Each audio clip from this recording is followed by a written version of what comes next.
Finally Hyderabad পৌঁছেছি কালকে রাত্রিবেলা। তো এখন আমার গাড়ি আনলোডিং হচ্ছে, এই যে ক্রেন লাগিয়ে আমার গাড়ি থেকে পাইপ আনলোডিং হচ্ছে। এই যে কলের পাইপগুলো আমরা নিয়ে এসেছিলাম লম্বা লম্বা গাড়িতে করে। আমাদের আরেক জায়গায় লোডিং বুক হয়ে গেছে, আমরা খালি করে এখনই বেরিয়ে যাব। হায়দ্রাবাদে আরেকটা জায়গায় যাব, গিয়ে ওখান থেকে মাল লোড করবো, বিশাখাপত্তনম যাব।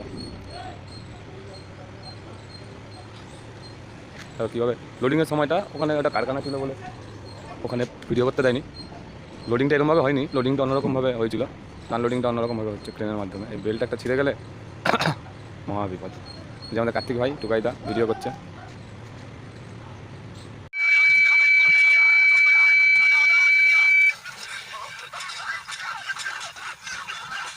এখানে ফোনে সিনেমা চলছে, কিন্তু দেখার লোক রান্না করছে। কে করছে? আমাদের টুকাইদা রান্না করছে। এই যে আমাদের এখন রান্না হচ্ছে, ভাত হয়ে গেছে, এখন এই যে ডিম রাখা আছে, ডিমের ঝোল আর ভাত হবে, আমরা খাবো। খেয়ে দিয়ে রাত্রিবেলা এখান থেকে বেরোবো। আমাদের দাদা রান্না করছে ডিমের ঝোল, দেখুন এখনো ঝোল হয়নি। এই যে আমাদের ছোট্ট সংসার গাড়ির ভেতরে, ওই যে আমাদের সব কিছু জামা কাপড়, তেল মশলা, এখানে কিছু প্যাকেটে আমার শুকনো খাবার কিনে রেখেছি, কেক, ম্যাগি থাকি এইসব আছে। দেখি রাতে খাওয়া দাওয়া করে ঘুমাবো। টাটা বন্ধুরা, গুড নাইট।